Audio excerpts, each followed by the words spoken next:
Some call me Steve, Dad, husband, or friend. Others might call me boss, coach, or mentor. Today you can call me the Leadership Hacker. Thanks for listening in, I really appreciate it. My job as the Leadership Hacker is to hack into the minds, experiences, habits and learning of great leaders, C-suite executives, authors and development experts so that I can assist you developing your understanding and awareness of leadership. I'm Steve Rush and I'm your host today. I'm the author of Leadership Cake, I'm a transformation consultant and leadership coach and can't wait to start sharing all things leadership with you. Our special guest on today's show is Jerry Fu. He's the founder and owner of Adapting Leaders, who specialises in leadership development, diversity, equity and inclusion, and specifically conflict resolution for the Asian American community. But before we get a chance to speak with Jerry, it's a Leadership Hacker News.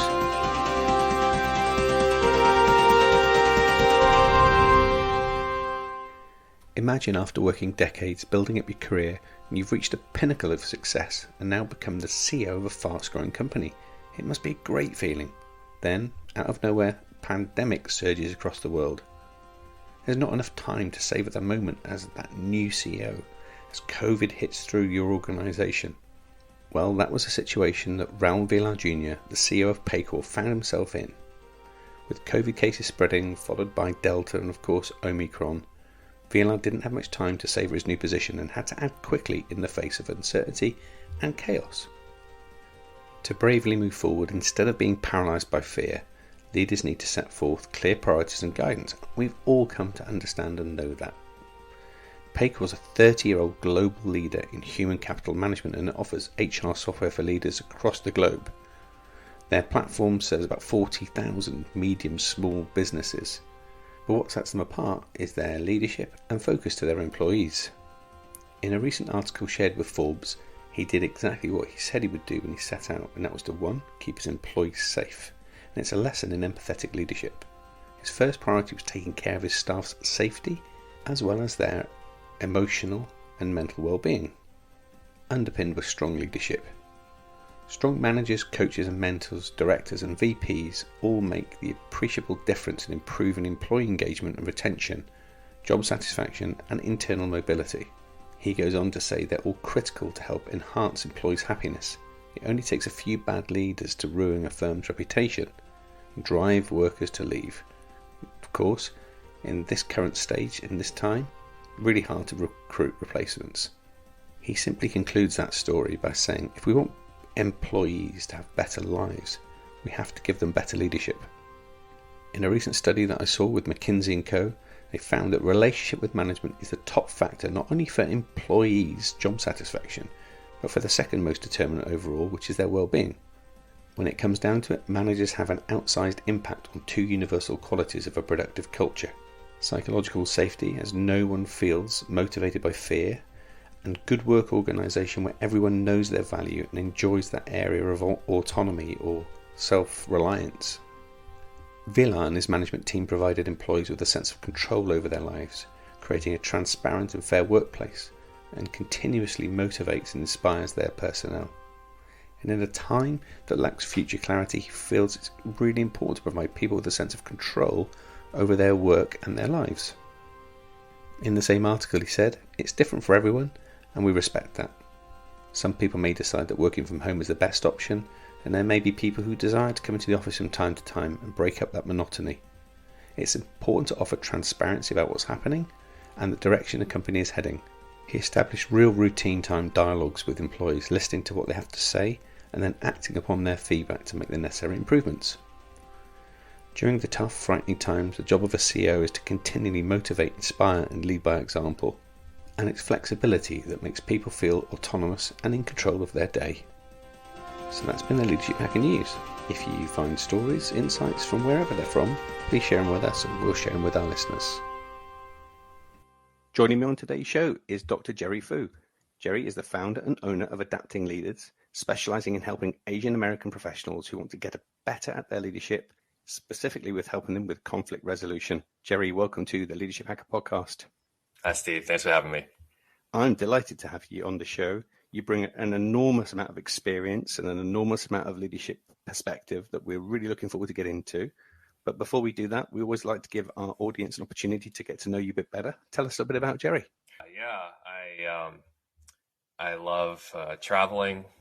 I remember when I did a school rotation in Dublin, Ireland, and that's what gave me the travel bug to see more of the world. And I love salsa dancing. That has been a hobby I never would have expected for myself, but has become one that has just consumed my life in such a great way. And I love trying new food. And so Houston is the most affordable multicultural city anyone could ask for. So it's Right. fun to try any kind of new restaurant you could think about trying. Awesome. And tell us a bit about the man behind the business. How did you kick off your professional career and where did it lead you? Yeah. So I have this healthcare lineage in my family. My grandpa practiced in Taiwan as a doctor for over 50 years. Several of my uncles are involved as physicians. And I even grew up with two cousins, both of whom went to Harvard and then went to med school. So the bar was set pretty high when I was Yeah, younger. right. Yeah. And then, but I didn't have the bug for myself. It was just more of a cultural default to say, hey, you want to be a doctor too, right, Jerry? And I said, well, yeah, sure. Okay. I don't really have any other interest. Nothing had really, struck me early on in life to say, okay, this is definitely what I want to do the rest of my life. In contrast, I have a best friend from high school who wanted to be a pediatrician from a young age. He was great with kids, loved being around them, loved serving them. And, he has a growing clinical practice where he is now. And, that's wonderful to see. But for me, um, I grew up in a home where my mom protected me from a lot of stress and anxiety because, she's my mom. She loves me. She doesn't want me worrying about things that I have no control over. But the challenge with that is that when I moved away for college, right, I began to face challenges I didn't have the discipline to face and actually work through. And I say this because eventually that got me a C in organic chemistry. And so, I had never experienced failure to that level before. And, in my mind, like my med school dreams were over, right? I was just like, Nope, don't know how this is going to work. So let me just, remove the possibility of the shame that could happen if I were waitlisted or rejected from med school. So, while I still want to do healthcare, what else could I consider doing? And so I said, well, pharmacy seems pretty good. So let me apply to pharmacy school and convince pharmacy school that I would make a good pharmacist. And so, like my grades just decent enough to give them a chance. And so went to pharmacy school, finished pharmacy school, but that was where my life took another challenge and conflict because, now I'm in my mid-20s and my mom decided that she needed to step in to make sure my life was on track with what she felt was successful. This involved two main things. Number one, working for the chain pharmacy she thought would be the safest career choice. And number two, marrying a girl that she had set up for me, that she pulled from her network of Asian parents. So I'd moved back home. I let her convince me that moving back home and working for this chain pharmacy I wasn't excited about working for, was somehow the best option. And then I realized that was almost like a strategy tactic because if she convinced me to move home, not only could she be a louder voice in my life, then she could really push me to marry this girl. Yeah. And so it's like, even though my mom had never worked a day in her life in pharmacy, moms know best. So here we go. Right. And so I had this very fixed mindset about leadership, about conflict, and about just life journeys in general, right? Where I felt like, it was key in my 20s to make sure I worked for the best company or married the best girl or anything else like that. Because if I started off poorly, right, somehow that would just kind of lock me into other things. And so when I felt like I was locked into working for this company and marrying this girl, I was just really not happy with where my life was, and went through just this, you could say, self-pity phase where, I was living at home, I was making good money, I was using the money I would have spent on rent to travel and take some fun trips. And, that was a nice, side benefit, but, I wasn't happy. The one stretch I was happy while I was living at home working for this chain pharmacy was when I worked for a store that had really flexible scheduling. All of a sudden I was able to travel a lot more, do a lot of more of my own thing, and I knew how rare that was, and so I was scared to leave it. And so when it went away anyway, after I had to reshuffle my schedule and do other things, I ended up at another store which was much busier, and I was unhappy again because I had lost that autonomy over my schedule. And it took a really, really ugly customer service incident 11 years ago in January that just said, okay, I can't stay here any longer. I have to find another job. And so the problem with that is that, I wasn't working on my career at all. I was just content to work for this chain pharmacy as long as I was doing better than 70% of my workflow and my staff. Another pharmacist, my boss was happy with my effort. And so, I didn't work on my career. So when I wanted to get into teaching pharmacy students, I didn't have much of a resume to stand on for a conventional university job. But one of my friends who works for a pharmacy consulting company here in Houston told me, hey, I got promoted. My previous teaching position is available. Would you like to apply for it? I said, oh, absolutely. So I get the interviews. I convince them I'm worth taking a chance on.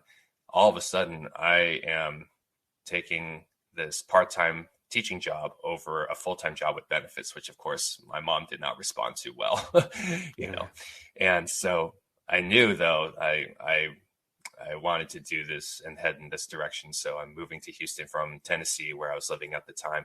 And, I had some local friends to help me get settled in Houston fairly quickly. So that was nice. But I realized quickly I was in over my head after the initial honeymoon phase was over. There are some big assignments that my boss had trusted me to handle, which is mainly writing new test questions. And I, for whatever reason, either I got writer's block or mismanaged my time. But ultimately, I didn't want to admit that I was in over my head because I didn't manage my time or anything like that. And so I was still in this mindset that somehow if I told my boss, a good enough reason as to why I didn't get the job done, like that somehow she would understand. And unfortunately, the day before the first exam where I was supposed to have new test questions, she saw the exam and needed to come in early and just rehash everything because she's like, this is well below, the standard that I, had expected from you. And I realized quickly, right, like your boss isn't paying you to tell you stories as to why you didn't get the job done. Your boss wants you to get the job done. But, that was not a lesson I could embrace until much later. But anyway, I say this to say, this set a bad precedent for me. And she struggled to trust me after that. And so eventually, even after enough rope, 11 months later, I got fired. And, that was just a tough wake-up call I didn't appreciate at the time.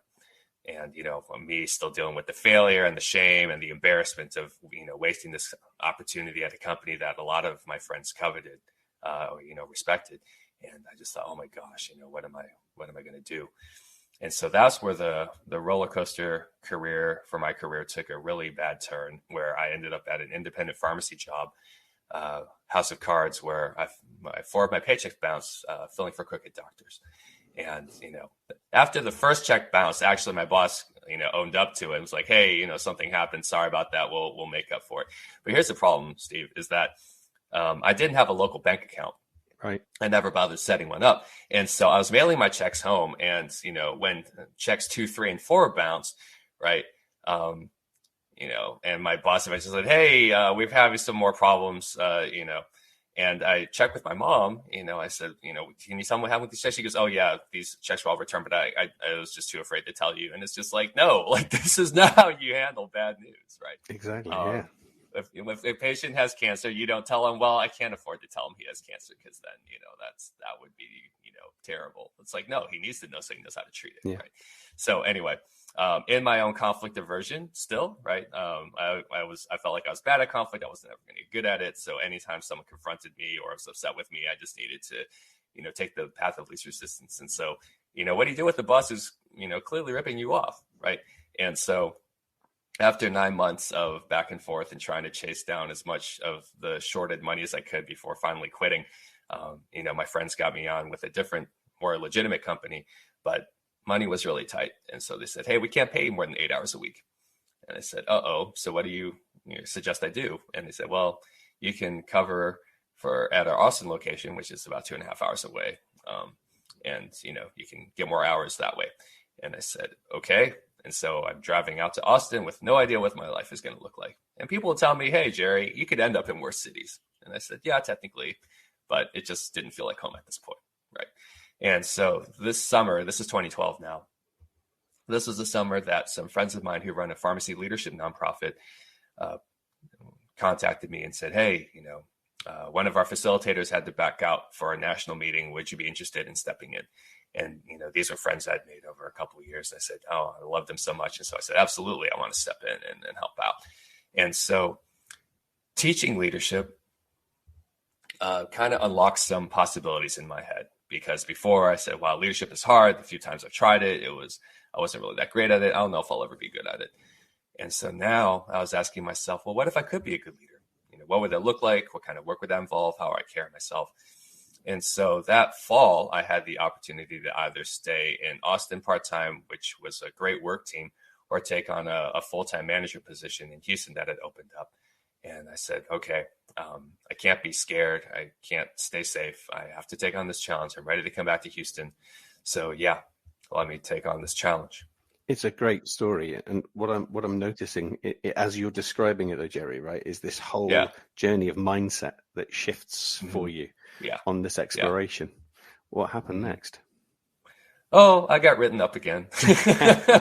I had technicians who were not pulling their weight, and being causing a lot of problems, and again, in my conflict aversion, right? So leadership I was able to, but then the specific area of conflict resolution I was still struggling with. And so again, trying to be gracious, but the management said, hey, yes, their behavior is a problem, and your unwillingness to discipline them or even fire them is also a problem. So you're kind of in the doghouse again.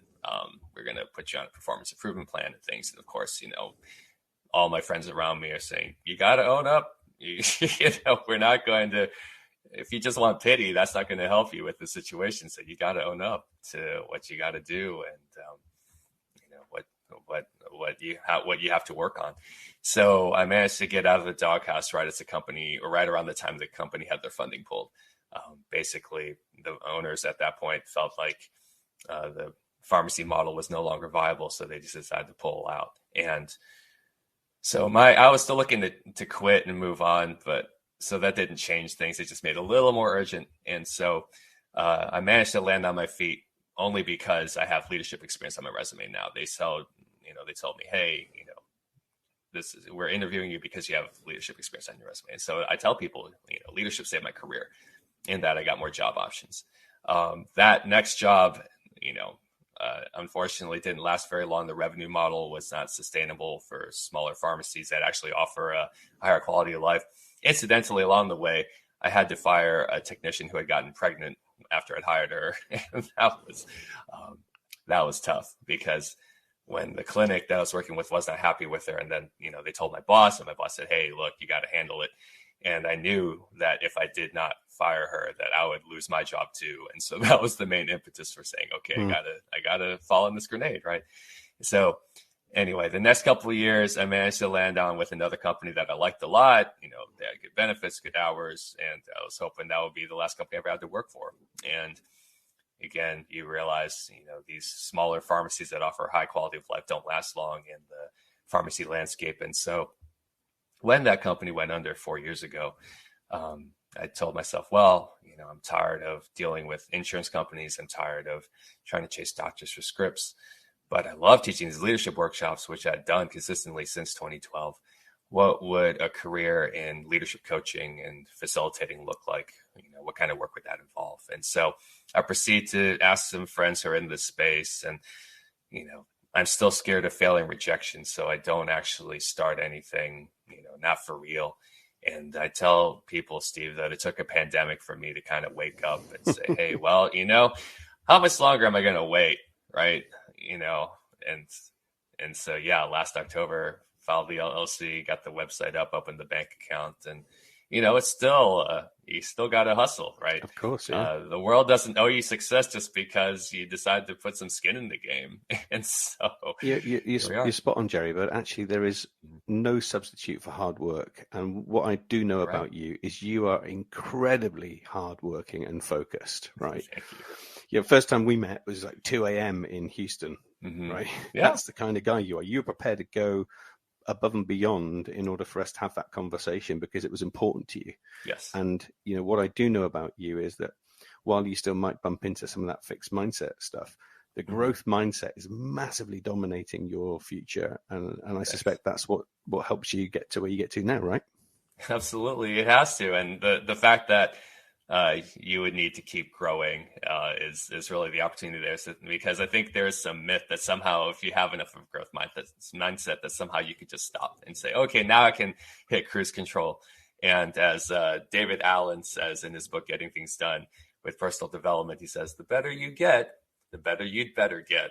And so It's like, wait, it doesn't end? It's like, oh, it doesn't get easier? It's like, well, in a way it does, but only so you can handle bigger challenges, right? Right. It's the start of something for you. Having a growth mindset just gives you the permissions to explore, to find things, to learn more. But then you still have to do something with what you learn, what you find, what you've explored. Otherwise, you bump into that fixed mindset holding you back.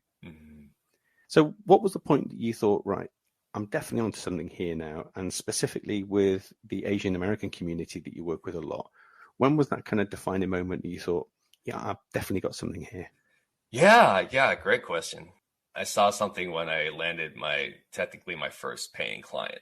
I met my first client, through the church that I used to go to. He's a Chinese guy, similar background.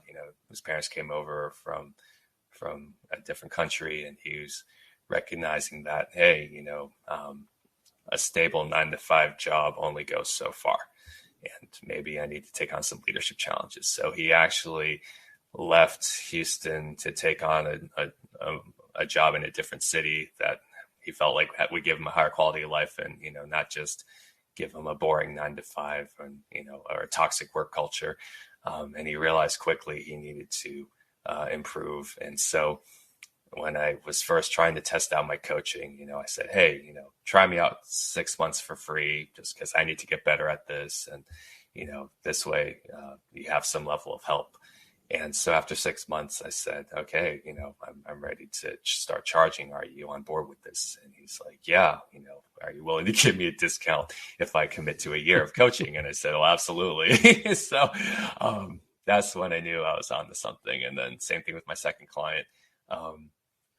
She was dealing with her own challenges at work. And so when I helped her navigate a really difficult conversation with her very temperamental, passive aggressive boss, after he blew up at her, trying to restore things. I knew that this is a problem that, a lot of Asians don't want to admit that they struggle with, right? Like I know how private and prideful I was about my own challenges to deal with things, and have this image that I have to maintain that no, like I'm tough enough, I should be able to do it on my own, right? And then you realize, well, how's that working for you, right? Just to to be too proud to ask for help when you need help, right? And so still trying to figure out how exactly to help more Asians realize, hey, it's okay to say you don't have it all together. Like, it's okay to say, hey, like you're dealing with some challenges and struggling to find your own solution for them. And happy to get a solution that's more within your preferred budget, if that's what it comes down to. So I know I'm onto something there, because I think a lot of Asians are dealing with that, whether it's, temperamental bosses or parental expectations about, how their life should go. Or even just within themselves, just saying, hey, what I grew up hearing isn't jiving right now. What do I need to do differently so that I'm actually charting a course for myself in my own life that I know I would be more satisfied with. Yeah. And there's no question, of course, that having that experience of being born in a Asian community and living with some of the things that people like, white Caucasian guys like me just will not get, is absolutely going to be a massive strength to those conversations that I just couldn't empathize with. With the greatest respect, as a great coach, I could do my absolute damnedest to explore and develop and understand with deep empathy and respect, but I still wouldn't be able to get it like you would, right? Fair enough. I mean, yeah, there's on one hand, I think the joke, or not joke, but the interesting thing in coaching is either you want someone with completely fresh eyes that has no frame of reference. I think there's some merit there. And at the same time, what better person to help you navigate a path when they, have the same skin, right? And they have the same eyes and perspective that you have because they've dealt with the same racial taunts or, familial stress and prideful culture that, we've held on to for so long. And I definitely think there's something about having a fresh set of eyes and perspective. But as part of a intimate coaching relationship, there will be things that naturally spark off for you that would never even enter my subconscious, right? Yeah. No, I'm happy to, I'm just a little further down the path. I skinned my knee a couple of times, and, as much as you could learn from skinning your own knee the same way, why don't I spare you some of that? Right? Yes, exactly right. Yeah. And in talking of skinning your own knee, what it seems to me, Jerry, is that those experiences you shared earlier around not facing into some of the conflict, not facing into some of the challenges that you had, are really core elements of the learning that you've now applied in the work that you do now, right? Oh, absolutely. Yeah. I mean, the biggest catalyst for me recognizing I need to get better was admitting that the cost of not dealing with the situation is worse than messing up and failing at, engaging the situation. Right. And then also to recognize, hey, you know what, even if I fail, it's better than not doing anything. And then also, the paradox is, okay, let me just not settle for, well, at least I tried. It's like, okay, let me really study this and improve this so that I give myself the best chance of success every single time I engage. So from your perspective, are there some common traits that cause conflict in the first place? Yeah. I think the first thing is just mismanaged expectations, right? That's usually the easiest conflict to realize, right? It's just, hey, I was expecting you to show up on time. You showed up 30 minutes late. Okay, now we have a conflict. Done, right? That's the first simple conflict. The second conflict I'll see is, expectations for myself and my own path versus expectations that others have for me, right? That's another one. Cultural expectations, right? When just in like social circles, right?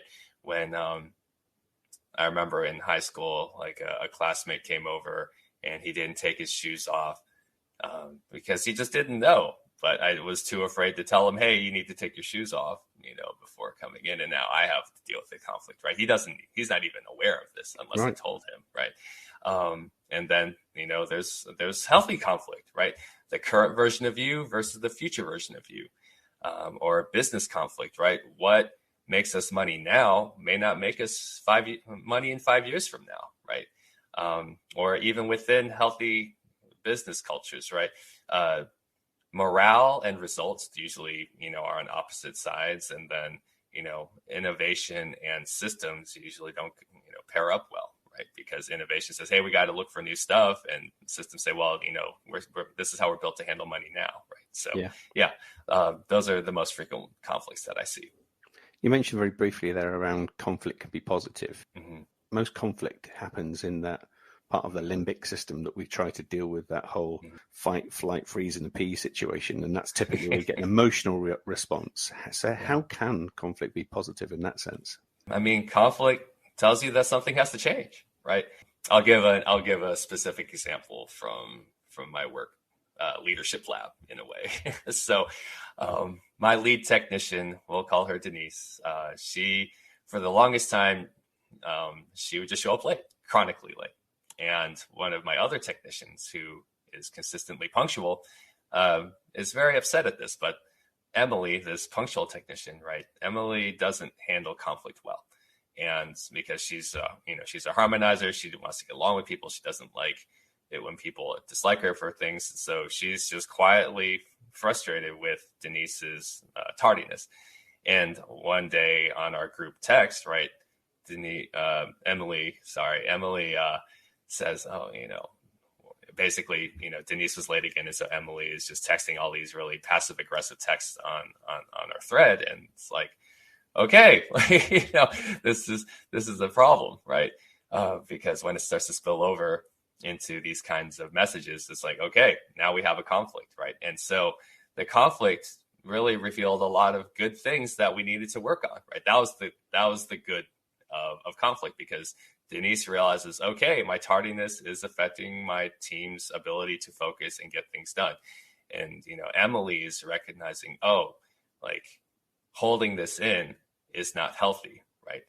She's not going to change until I say something to her. At least, I don't have a chance of seeing how she'll respond unless I say something to her. And so even though this is an unhealthy conflict because it reveals a lack of, empathy for the other person and just an unawareness of the consequences of my own selfishness, in this case, for either woman, this was the catalyst for both of them to realize it's like, okay, Denise, like if you don't want her to start passively aggressively communicating with you, you need to step up your game, show up on time. And Emily, if you're upset, go ahead and say so. Like, we don't want you holding that in. What are the kind of main reasons that people don't just air it when it's fresh for them? First time out, an incident occurs, I feel it, but what is that kind of fundamental reason that we just don't let it out so early? Well, I mean, I know for me, it's this fear of antagonizing the other person. Like I'm just going to throw them on the defensive if I confront them about something that I think is problematic. Because I guess part of it is just the way people have dealt with conflict with me, when they just, send this really polite email heading like, hey, right? And then you open the email and then they just blast you with everything you did wrong, right? And so, yeah, number one is just the desire to be liked. I think it's just, they just say, well, if I bring this thing up, they won't like me anymore. Yeah. And then even worse is that you bring it up in a way that shows you're scared to bring this up with them, which is, almost just as insulting as just not wanting to talk about it with them, right? I can see that, actually, yeah. Yeah. And it's ironic, I never really thought of it in that way, that you can physically see the non-verbal communication happening way before, can't you? That somebody's been stewing on this situation or the event, and now they're going to have a conversation, but they're dreading it. You can see it all over their face often, can't you? Oh, yeah. Yeah, you die 1,000 deaths before you ever get stabbed, right? And one of the things that comes back to your earlier observations was all of this is mindset. The fear of I'm not going to do that is a mindset, isn't it? The assumptions that we make about how people will respond to us is a mindset. And actually, often when you get it out there, it's nothing like it. Yeah. Excellent. So talk us through a little bit about the work you've been doing recently. So I know you have your downloadable version of the framework that you've got. I thought it'd be really neat just to spin through how that might help our leaders listening to this. Oh, of course. Yeah. So in trying to expand, the help that I can offer potential clients or anyone really who's curious about my business, have this great guide that details a framework on how to handle hard conversations, because basically I took some, material from references and books that, friends introduced to me. And then I kind of, put my own spin on it, my own spices in the common recipe, if you want to use one analogy. So the 5 steps for handling hard conversations, according to me. Number 1, you have to imagine what a successful conversation would sound like. And too often, right, I know what I do in conflict to say, well, I don't know how this is going to go, but I'm just going to go in there. And I guess, even if it goes poorly, well, and it's like, you don't have to settle for that, right? You can, maybe the conversation can go easy, right? You could just say, hey, can you stop, leaving your dirty dishes in the sink? And they say, oh, yeah, sorry about that. Maybe it could be that easy, right? But you don't know. Unless you imagine that, hey, maybe this is successful. And kind of like to my point about being a good leader, you give yourself permission to succeed at something, right? Hey, maybe I could actually be good at this. Number 2 is to find 10 seconds of courage to set things in motion, whether it's sending that email or sending that text or picking up the phone, right? People think, oh, I need to be more courageous. I need to feel like Superman or Wonder Woman. And it's like, if you wait until you feel like you have enough courage, like you'll never do it. Or even worse, you wait 3 months, 6 months, and, now all this damage is continuing to go. Like this fire is still, eating up all this property. And it's like, well, I'm not, ready to deal with that yet. It's like, well, but it's still causing problems, right? So you just need to stretch yourself for 10 seconds to kind of set things in motion and lock the gate behind you so you can't back out, right?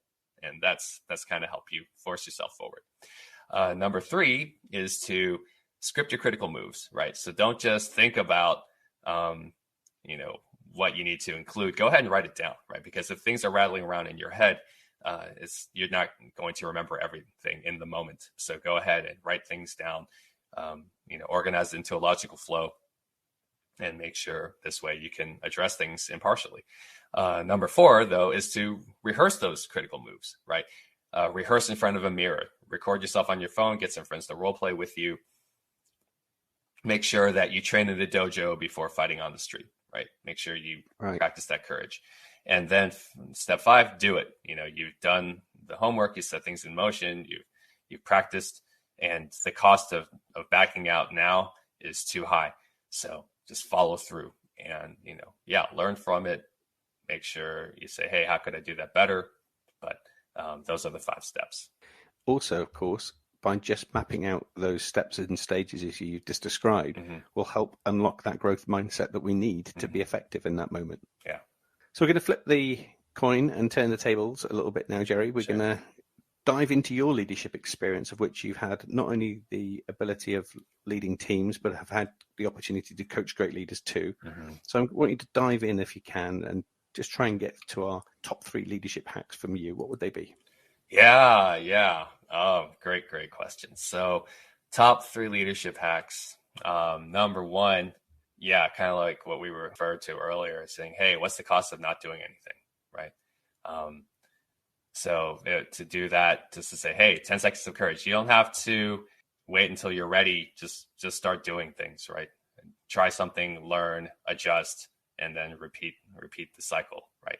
And what's the smallest amount of change I could do right now that I would feel okay with doing, right? Just shrink something down into a manageable step, much like Atomic Habits says, or David Allen says, what's the next action? So the first leadership hack, what's the minimum viable action you can do, right? Number 2, leadership hacks. I mean, learning is big. And so for me, I download audiobooks through an app called Libby. Lets you rent audiobooks and ebooks for free through whatever library you have access to. And then I listen to them on 1.25 speed. And, learning, right, is the second leadership hack. And then finding ways to make learning fun, and to be opportunistic with that, right? Because I haven't had as much time to read physical books as I used to. But the next best thing is to listen to books while I'm, in the car, or I have other moments of dead time. So that would be the second leadership hack, I would say. And then third leadership hack, ask meaningful questions, because questions are what helped me shine the flashlight on important things I want other people to address. And it feels much less pushy when you're trying to motivate someone to think a little differently. And if you help people realize things for themselves, then it's a lot easier than me just telling them what I think they should be. At the heart of every great coach, of course. Yeah, absolutely. So the next part of the show, we call it hack to attack. So this is where something hasn't worked out well. Maybe it's been pretty catastrophic, but the event itself has now caused some learning, and that learning serves you well. What would be your hack to attack? I'll give a situation from my current job. When I first started, I brought on a technician from my previous company who was one of a lead technician, but it turns out it was just because she had the title didn't mean people respected her. And, when I brought her on, we realized too late that, she wasn't a good fit for the company, basically. She was willing to undercut her teammates anytime she made a mistake because she was too afraid of looking incompetent and she didn't want to lose her job. And so, even though she wasn't lead technician now, she was, still acting like she was and just causing a lot of problems that she just didn't want to admit to. And so, my attempts to write her up and discipline her, didn't go well. And it wasn't, this went on for like a year and a half before we finally said, okay, we can't do this anymore.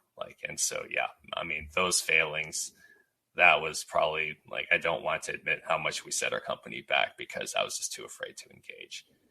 Because she knew how to deflect, she knew how to bite back. And then we just realized, hey, even if this is true, we're still in charge. And if we're not happy with her performance, it's still up to us to push her out the door. Yeah. And so this set a tough precedent because, we didn't entirely build up a bulletproof case, even though we had more than enough evidence, we just didn't line it up properly. And so when she filed for unemployment, the Workforce Commission ruled in her favor because we, didn't line up all our ducks in a row. And so I say this because this set this was a good lesson, because when it happened again with another employee, we just realized, okay, it doesn't matter how much, this employee refutes our story. It's still up to us to write her up. And so sure enough, after we hit the last straw with her, we made sure that we had a strong case. And so when she tried to file for unemployment, she was denied. And I say this not out of satisfaction. I'm just happy that we protected the company from, people that were draining its resources.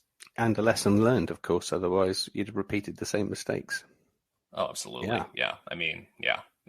That was more satisfying, even though it was exhausting both times. I can imagine. It's never an easy thing to do, but it's a byproduct of managing performance and people, right? Mm-hmm. Yeah. So the last bit of the show today is we get a chance to give you a bit of time travel. You get to bump into Jerry at 21 and give him some advice. So what would your words of wisdom be to Jerry at 21? Yeah, I would tell him 3 things. I think number 1, it's okay for people to disagree with you. If you like something and they start to badmouth it, you don't have to be the hero and prove them wrong. If you like what you like and you know why you like it, it's okay if other people don't like it. So just be more secure in that regard. Number 2 would be, it's okay to say no. Don't people please. If you're honestly not excited about doing something, don't do it. And, it's a lesson I still need to remind myself today, actually. Just say, hey, it's okay to say no to things. And then number 3, I would say explore more. Because for the longest time, I'll tell you this, Steve, this is a funny moment. I remember I basically got funneled into a German language learning program, when I was in middle school. And so because I'd already learned German in middle school, I just continued it through high school. I remember after going through a tough lesson or getting a bad grade on a test, I just said, oh my gosh, when am I ever going to use this? Steve, I've met so many great German people, everywhere I've traveled. Yeah. And and even worse, the number of cute German girls that, I'll meet. And it's just even if I have no shot at dating them, I could just see God just talking to me and looking at me going, I tried to expand your perspective. And, it took a while for me to really appreciate, oh, wow, global perspective is amazing. Yeah. And there's just such a big, great world out there to explore and learn from and really embrace. And so, I would tell myself, hey, you don't have to, as much as you like video games, maybe there's something better out there for you. And in the big, diverse global world we're so lucky that we have 94 countries that listen to our show.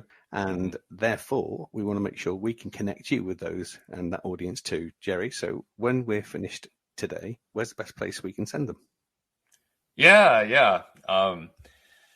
You can connect with me on LinkedIn, but the best place to go to connect and where all the free goodies are is my website, which is www.adaptingleaders.com. In addition to the free guide that you can download, you can schedule a complimentary 30-minute call. You can also check out the blog where I summarize useful and interesting leadership books and offer other life hacks, that may be useful to you. And let's let the leadership hacking continue, and we'll make sure that we connect our audience with you. And all of those links, Jerry, will be in our show notes. Great. Thanks so much, Steve. It's been awesome talking. I'm absolutely convinced that the whole approach to conflict resolution is something that we're going to look back in 10 years and you are going to be one of those global experts because you bring a really neat and simple perspective on something that is really quite uncomfortable and challenging. So I just wanted to say thank you for being on our podcast. Thanks for being part of our community, Jerry. Thanks, Steve. I'm so happy I stayed up till 2 a.m. to finally meet with you, because I could have just said, you know what, no, I'm not willing to do that. And to have this meaningful conversation with you and to know that we're giving so much benefit and useful information to your audience is humbling and exciting. Thank you, Jerry. Appreciate it. All right. I genuinely want to say a heartfelt thanks for taking time out of your day to listen in too. We do this in the service of helping others and spreading the word of leadership. Without you listening in, there would be no show. So please subscribe now if you haven't done so already. Share this podcast with your communities and network and help us develop a community and a tribe of leadership hackers. And finally, if you'd like me to work with your senior team, your leadership community, keynote an event, or you would like to sponsor an episode, please connect with us via our social media. And you can do that by following and liking our pages on Twitter and Facebook. Our handle there is @LeadershipHacker. Instagram, you can find us there at @the_leadership_hacker, and at YouTube, we're just Leadership Hacker. So that's me signing off. I'm Steve Rush, and I've been the Leadership Hacker.